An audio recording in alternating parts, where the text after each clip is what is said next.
And man, I know you live for this stuff, dude. So what's the emotion like to feel right now? It's great, man. I just hope the fight happens, and I'm ready to go. I'm ready, and that's it. That's all I need to know. All right, so let's get it. You touched on it right there. You said, I hope the fight happens. You tweeted last night what he's trying to find a way out. Can you expand on that a little bit? What are you getting here? There's some shit going on about, well, I'll say, like, he had some problems with weight, I guess. So we'll see. I said I'll fight him on any weight. But, at the end of the day, we still have to all be professional. And, he's not professional. But, fuck, we all go through weight cuts. He has to do some of it, Yeah.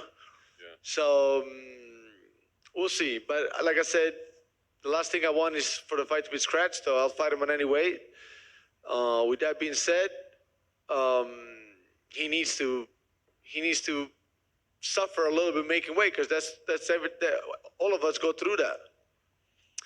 But yeah, man, that shows. That shows. If like he's like anybody else, maybe could have been like, because he's a lot overweight. So we gotta find a way. And I'm not hard to please in that sense. I'll just say like whatever.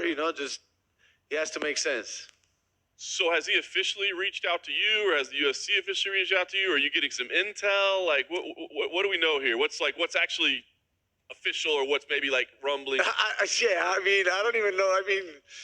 Nothing is official, but I just know he's a lot overweight. He's a lot overweight, and so yeah, that will have to find some solution. When you say any weight, like what if he comes back and says, "Let's make it a 205 fight"? I said yes, let's do it at 205, but we'll see. We'll see if he can do a little bit better than that, because he should be able to do a little bit better than that. But worst case, I said, yeah, he's still fine at 205. Wow.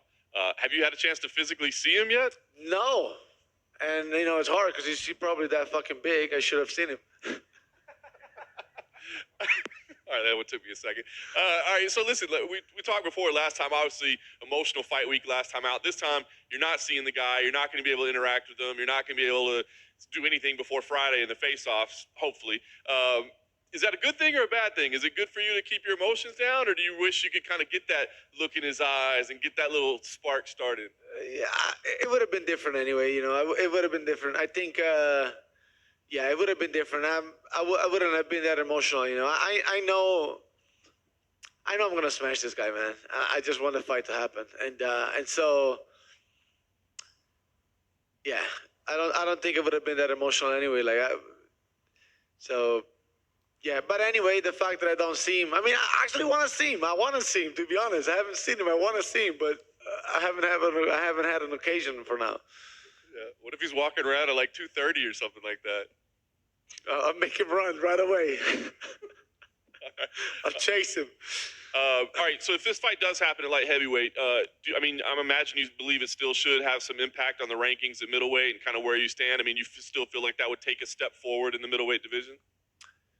I think so. I would have been able to make weight, and he's a middleweight. He's just a fat ass, it should still make sense for middleweight for sure. Nice. Outside of all this, we did find out that Paul Felder is going to be commentating your fight. Did that excite you a little bit, or are you? I knew he said it before that he was going to commentate my fight. Yeah, I just expect him to do his job. That's about it. Fair enough. Well, we'll see how the rest of this fight week plays out. I guess last thing for me, does the strategy, does the approach get any different if you're in a different weight class? Does a bigger guy force you to fight differently? Not really. Nah. Maybe little adjustment here and there in the fight, but not overall. What you said that this fight might end up at 205. What does it say about Paulo's mentality that he's that overweight on a Wednesday of his fight week? I don't know what to make of his mentality, man. So many things could have been made at the same time. It could be the whole fake confidence, and I gotta expect him the best version of himself, even though his weight is not good. I haven't seen him.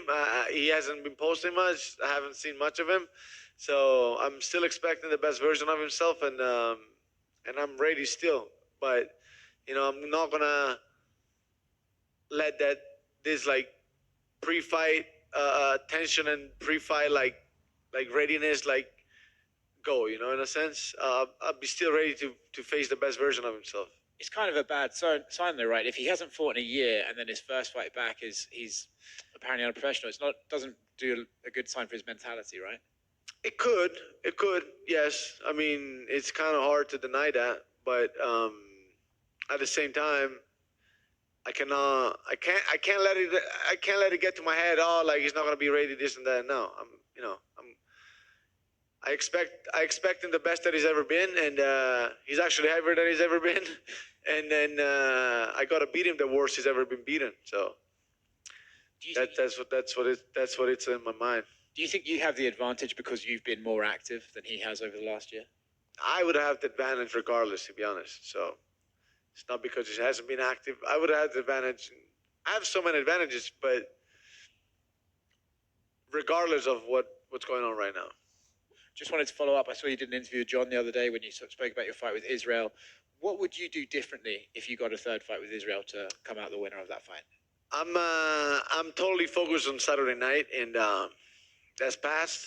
And the next task at hand, it's Paula Costa, so that's where all my focus is. Thank you. Marvin.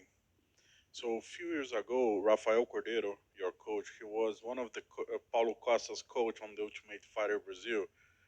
And did he tell you something about it? Does he have any information about, inside like how he trains and everything else? No, not really. No. Where do you think you're better than him?